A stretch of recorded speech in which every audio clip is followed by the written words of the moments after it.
Gold, trusted gold buyers. మీరు తాకట్టు పెట్టిన బంగారాన్ని విడిపించి ఈ రోజు ఉన్న మార్కెట్ ధరకు కొనబడను.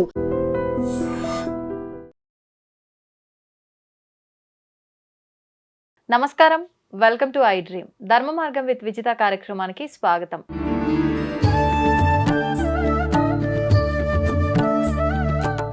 నమస్కారం గురుగారు. గురుగారు, లలితా సహస్రనామం యొక్క పారాయణము అంటే లేడీస్ ప్రత్యేకించి ఆలయాల్లో కానివ్వండి, ఇంట్లో కానివ్వండి, ఒక నలుగురు ఐదుగురు ఒక దగ్గర చేరి ఆ పారాయణం చేయటము ఇలాంటివి ఈ మధ్యకాలంలో ఎక్కువగా వింటున్నాం. నిజంగా లలితా సహస్రనామ పారాయణం చేయటం వల్ల అంత ఫలితం ఉంటుందంటారా? చాలా అద్భుతమైనటువంటి ప్రశ్నమ్మ. అంటే చాలామంది కొన్ని నెగిటివ్ పాయింట్స్ని కూడా చెప్తే దాన్ని ఏ రకంగా పాజిటివ్లోకి మార్చాలి అనేటటువంటి అంశం మీద కొంతమంది రీసెర్చ్ చేస్తే ఏం చెయ్యాలో తెలియకుండా చీకటిలో ఉన్నటువంటి వాడికి వెలుగు కావాలి అని అనుకుంటే దానికి లలితా సహస్రనామ పారాయణం మంచి ఒక ఉపశమనం వాళ్లకు. అంటే ఒక రూపాయి ఖర్చు లేకుండా చక్కగా భక్తి శ్రద్ధలతో గనక లలితా సహస్రనామ పారాయణం గనక ఆచరిస్తే దానికి మించినటువంటి యజ్ఞము లేదు, దానికి మించినటువంటి క్రతువు లేదు, దానికి మించినటువంటి నామము లేదు అని శాస్త్రము. నామాలలోకెల్లా లలితా సహస్రనామం విశేషమైనటువంటి నామాలు. అది ఈ సృష్టికి మూలంగా ఉన్నటువంటి తల్లి యొక్క నామాలు.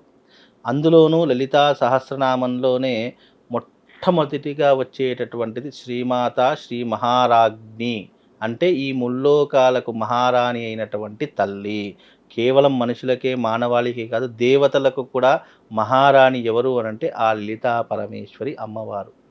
ఆ లలితా సహస్రనామాలు రహస్యమైనటువంటి నామాలతో కూడుకున్నటువంటి విధానాలు. జీవితంలో ఎవరికైనా కష్టకాలం ఉంది, ఆపత్కాలం ఉంది, విపత్కాలం ఉంది, నా జీవితంలో కష్టాల ఊబిలో కూడుకుపోతున్నాను అనుకున్న ప్రతి ఒక్కరూ ప్రతిరోజు లలితా సహస్రనామ పారాయణం ప్రారంభం చేయడము మీరు అలవాటు చేసుకోండి. మీ జీవితంలో కష్టము అనేటటువంటిది మీ జీవితంలో రాకుండా ఆ తల్లి మీకు రక్షణగా ఉండేటటువంటి ఒక కవచంగా ఉండేటటువంటి నామాలు ఏవైనా ఉన్నాయంటే అది లలితా సహస్రనామము. అందుకే అమ్మవారిని మహారాజ్ఞి అన్నారు. అగ్నితత్వంతో కూడుకున్నటువంటి తల్లి. అమ్మవారి యొక్క నామాలకు అనేక అర్థాలు ఉన్నాయి. అనేక అర్థాలలో మహా అగ్నితత్వం కలిగినటువంటి తల్లి నా కష్టాలను అగ్నిరూపకంగా దహించేసి నాకు పుణ్యాన్ని ప్రసాదించు అని చెప్పేటటువంటి మొట్టమొదటి నామము శ్రీమాత శ్రీ మహారాజ్ఞి అనేటటువంటి. శ్రీమాత అన్నదానికి అర్థమైన శ్రీ అంటే మహాలక్ష్మి, మా అంటే సరస్వతీదేవి, మళ్ళీ శ్రీమాత అంటే గనక మాత అన్నదానికి పార్వతీదేవి అని అర్థం. అంటే ముగ్గురమ్మల మూల పుటమ్మ కలిసి ఉన్నటువంటి నామం శ్రీమాత. అందుకే దాన్ని అక్షరంతో ప్రారంభం చేయడం మొదలు పెడతారు. ఈ లలితా సహస్రనామ పారాయణం చేస్తే ముక్కోటి దేవతల యొక్క అనుగ్రహం ఒక్కసారిగా ఆ ఎవరైతే చదువుకుంటున్నారో వాళ్లకు కలుగుతుంది. నిజంగా చెప్తున్నాను, లలితా సహస్రనామ పారాయణాన్ని ఎవరైతే క్రమ పద్ధతిగా ప్రతిరోజు దాన్నొక విధానంగా చేసుకుంటారో, పద్ధతిగా చేసుకుంటారో, ఒక అనుష్ఠానంలాగా ఒక సాధనలాగా ఎవరైతే చేసుకుంటారో వాళ్లకు తప్పకుండా ఆ తల్లి అనుగ్రహం కలుగుతుంది. అంత గొప్పనైనటువంటి నామాలు లలితా సహస్రనామ స్తోత్రము. లాస్ట్కు అమ్మవారి యొక్క సహస్రనామాల కింద ఇది శ్రీ బ్రహ్మాండ పురాణే ఉత్తరఖండే శ్రీ లలితా సహస్రనామ స్తోత్ర కథనం నామ ద్వితీయోధ్యాయ సంపూర్ణము అని ఒక వర్డ్ వస్తుంది. అక్కడ సంపూర్ణము అని ఎప్పటికీ వాడకూడదు. అది ఒక్కసారి చదువుకుని ఏదైనా కుంకుమార్చన చేసుకునేటప్పుడు అక్కడికి ఎండ్ అయిపోయింది అని అనుకుంటే సంపూర్ణం అని చదువుకోవాలి. చాలా మట్టుకు దీంట్లో కొన్ని రకాలైనటువంటి పద్ధతులు కొన్ని చెప్పడం జరిగింది వ్యాస భగవానుల వారు. లలితా సహస్రనామం అనేటటువంటిది సంపూర్ణమైనటువంటిది కాదు. మనం ఎప్పుడైతే ఒక క్రతుని ప్రారంభించామో ఆ క్రతు సంపూర్ణంగా అయిపోయిందంటే అక్కడ సంపూర్ణం. దీన్ని ఒక సాధనలా చేస్తున్నాము, దీన్ని ఒక ఉపాసనలా చేస్తున్నాము అనుకున్నప్పుడు అక్కడ ఎప్పుడు కూడా సంపూర్ణమని చదవకుండా దాని నిరంతరము కూడా వ్రతం ఇక్కడ నిరంతరం చదువుకునేటటువంటి వాళ్లకు ఆ లలితా సహస్రనామం ఎప్పుడైతే మనం ఒక 21 రోజులు చదువుకుందామని అనుకుంటాము, 11 రోజులు చదువుకుందాం అనుకుంటాం, అప్పుడు ఆ దీక్ష పూర్తయినప్పుడు ఇది లలితా సహస్రనామ స్తోత్ర కథనామ ద్వితీయోధ్యాయ సంపూర్ణ అని చెప్పి అప్పుడు చెప్పాలి. ఉమ్, ఈ యొక్క సాధన మనం ఎప్పుడైతే ప్రారంభం చేయడం మొదలు పెడతామో, మొదలు పెట్టినప్పటి నుండి అది పూర్తయ్యేంత వరకు నీ చుట్టూ అమ్మవారు వచ్చి కూర్చుంటుందట. ఆ, అంత శక్తివంతమైనటువంటి నామాలు లలితా సహస్రనామాలు. ఎప్పుడైతే ఈ లలితా సహస్రనామం నువ్వు చదవడం ప్రారంభమవుతుందో, ఉమ్, నీ జీవితంలో తెలియకుండానే ఆ తల్లి నీ పక్కన ఉండి నిరంతరము నేను రక్షించేటటువంటి విధంగా ఆ తల్లి నిన్ను రక్షిస్తుందట. ఉమ్, ఒక బిడ్డకు తల్లి ఏ రకంగా అడగకుండానే అన్నీ కల్పిస్తుందో, ఒక బిడ్డకు ఆకలి అవుతుంది అని ముందుగా తెలిసే తల్లికి మాత్రమే. అందుకే నా కొడుకు ఎప్పుడు లేస్తాడు, ఎప్పుడు ఆకలి అవుతుంది, ఏ టైంలో తింటాడు అని అన్ని టైం టు టైం టేబుల్ తెలిసినటువంటి వాళ్ళు ఈ సృష్టిలో ఎవరైనా ఉంటారంటే అది కేవలం తల్లికి తల్లి. మాత్రమే. అంత గొప్పనైనటువంటి ఒక జీవానికి కారణమైనటువంటి తల్లికి ఇంత బాధ్యత ఉంటే, ఉమ్, ఈ సృష్టినే ఏలేటటువంటి తల్లికి ఇంకెంత బాధ్యత ఉంటుంది. కాబట్టి అంత గొప్పనైనటువంటి నామాలు చదవడం అనేటటువంటిది అంత ఆషామాషి వ్యవహారం కాదు. ఉమ్, నిజంగా నేను చెప్తున్నాను కదండి, లలితా సహస్రనామాలు ఎవరు చదువుకోవాలి అని అంటే, మీ జీవితంలో అంధకారం ఉంది, మీ జీవితంలో ఎనలేనటువంటి బాధలు అనుభవిస్తున్నాము, నా భర్తతో బాధలు అనుభవిస్తున్నాను, భగవంతుడు నా నుదిటి రాత ఇలా రాశాడు, భగవంతుడు ఎందుకో నాకు ఇలా అన్యాయం చేశాడు అని ఎవరెవరైతే బాధపడుతున్నారో భగవంతుని పేరు చెప్పి ఉమ్, ఆ యొక్క బాధపడే ప్రతి ఒక్కరూ కూడా మీరు ఒక 21 రోజులు క్రమం తప్పకుండా లలితా సహస్రనామ పారాయణం చేయండి. ఆ. మీ జీవితంలో ఎన్నో అద్భుతాలు జరుగుతాయి, ఎన్నో వింతలు విశేషాలు జరుగుతాయి. కటిక దారిద్రుడైనా సరే అపర కుబేరుడు కావడానికి, ఉమ్, కటిక పేదరికంలో ఉన్నటువంటి వాడు ధనవంతుడు కావడానికి, నీ జీవితంలో కష్టాల ఊబిలో కూడుకుపోయావు, నాకు ఉద్యోగం రావట్లేదు, వివాహం కావట్లేదు, సంతానం కావట్లేదు, అయ్యో నా జీవితంలో ఎన్నో రకాల ఆర్థిక సమస్యలు ఉన్నాయి అనుకున్న ప్రతి ఒక్కరూ 21 రోజులు మీరు క్రమం తప్పకుండా పారాయణం చేయండి.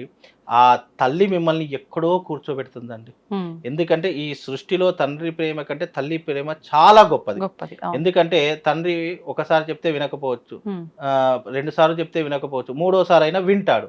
కానీ తల్లికి అలా కాదు. నువ్వు చెప్పక మునిపే నీ జీవితంలో ఉన్న కష్టాన్ని తొలగించేటటువంటి వారు ఎవరైనా ఉన్నారు అంటే ఆ జగన్మాత లలితా పరమేశ్వరి తల్లి మాత్రమే. ఇప్పుడు 21 రోజులు ఈ పారాయణం చెయ్యాలి అని అన్నారు కదా అవునండి. గురుగారు. మరి 21 రోజులు నియమాలు ఏమైనా పాటించాలా? నేను గత వీడియోలు చెప్పాను, అవును. దైవిక పరమైనటువంటి దానికి తప్పకుండా నియమాలు ఉంటాయి. ఉమ్, నియమము అనేది ఎందుకు పెట్టుకుంటాము అని అంటే, మనం ఏకాగ్రతతో ఉండడానికి, దీక్షగా ఉండడానికి. ఇప్పుడు అయ్యప్ప మాల వేసుకునే ప్రతి ఒక్కరూ కూడా ఎందుకు మాల వేసుకునే ఇవన్నీ చేస్తారు? మాల వేసుకోకుండా కూడా చేయొచ్చు కదా. అవును. ఆ మాల వేసుకోవడం ద్వారా, ఆ బట్టలు ధరించడం ద్వారా ఆ శక్తి, ఏదో ఒక తెలియనటువంటి శక్తి మనల్ని కంట్రోల్ చేస్తుంది. కరెక్ట్. ఈ శరీరం, ఇప్పుడు మానవ దేహం అనేటటువంటిది ఇంద్రియ నిగ్రహంతో కూడుకొని ఉన్నట్టు. ఉమ్, ఇంద్రియ నిగ్రహం కలగాలి అని అనుకున్నప్పుడు కొన్ని నియమాలు నువ్వు తప్పకుండా పెట్టుకోవాలి. ఎందుకంటే ఇంద్రియాలు ఎప్పుడు మన కంట్రోల్లో ఉండవు. అవును. మన శరీరంలో ఉన్నటువంటి ఇంద్రియాలు కానీ, ఆలోచనలు కానీ, విధానాలు కానీ, అవన్నీ కూడా మనకు ఏం చేస్తుంటే ఒక మాయతో కప్పబడి ఉంటాయి. ఉమ్, ఆ మాయ ఎలా ఉంటుందంటే, ఒక స్త్రీని చూడగానే ఒక ఆలోచన రావడము, లేదా కొంత డబ్బును చూడగానే వ్యామోహం రావడము, ఇంకా కొన్ని పరిస్థితులు చూడగానే లేదా కొన్ని పరిహారాలు చూడగానే వాళ్ళకి ఏదో రకమైన తెలియనట్టు బుద్ధి మారిపోవడము, కరెక్ట్. ఇలాంటివి వస్తూ ఉంటాయి. కాబట్టి ఇంద్రియ నిగ్రహం కలగాలి అని అనుకున్నప్పుడు, నువ్వు దైవికపరమైనటువంటి ఆరాధన చేస్తున్నావు అనుకున్నప్పుడు తప్పకుండా నువ్వు కొన్ని నియమాలు, పద్ధతులు పాటిస్తే, ఉమ్, ఆ పాటించిన నియమాలు, ఇక్కడ నువ్వు చదువుతున్నటువంటి ఈ సాధనలు, ఇవన్నీ ఏకీకృతమయ్యి దీనిలో నుంచి ఒక శక్తి ఉత్పన్నమవుతుంది. ఆ శక్తి ఉత్పన్నమైనప్పుడు నీ జీవితాన్ని మార్చేటటువంటి బాటగా నేను తీసుకొని వెళ్తుంది. అందుకే లలితా సహస్రనామ పారాయణంలో ఉన్న 1000 నామాలు ఉమ్. నీకు ఎన్నో రకాలైనటువంటి పాపాలను దూరం చేస్తాయి. మగవారు కూడా లలిత పారాయణం చేయొచ్చా గురుగారు? ఎవరైనా చేయొచ్చు. దీంట్లో ఎప్పుడైనా భగవత్ తత్వానికి, భగవంతుని కార్యానికి స్త్రీ పురుష తారతమ్య భేదం లేదు. ఓకే. తప్పకుండా ఎప్పుడైనా భగవత్ తత్వానికి అర్థం ఏంటి అంటే, భగవంతుడు అందరికీ సమానం. ఇప్పుడు డబ్బు అనేటటువంటిది ఎవరికి, స్త్రీకైనా పురుషుడికైనా నపుంసకుడికైనా ఎవరికైనా డబ్బు ఏ రకంగా సరిసమానమో, భగవతత్వం కూడా అదే సరిసమానమైనటువంటిది. భగవతత్వానికి స్త్రీ పురుష తారతమ్య భేదాలు ఉండవు. మగవారైనా చేసుకోవచ్చు.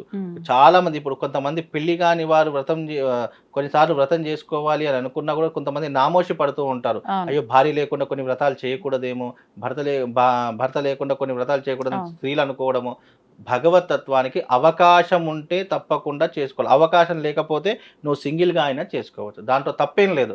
చాలా మంది కొన్ని యజ్ఞ యాగాదుల్లో కూడా భర్తలు ఎక్కడో విదేశాల్లో ఉంటారు, కానీ వీళ్ళు యజ్ఞం చేసుకోవాలని సంకల్పం ఉంటుంది. అప్పుడు ఏం చేస్తారు, వాళ్ళ వివాహమైనటువంటి వాళ్ళు వాళ్ళ యొక్క వస్త్రాలను పక్కన పెట్టుకొని వ్రతం చేయడం ప్రారంభం చేయడం, యజ్ఞ యాగాదులు చేయడం ఇలాంటివి చేస్తారు. అంటే భగవంతునికి కావాల్సింది ఏంటంటే ఏకాగ్రత, చిత్తశుద్ధి.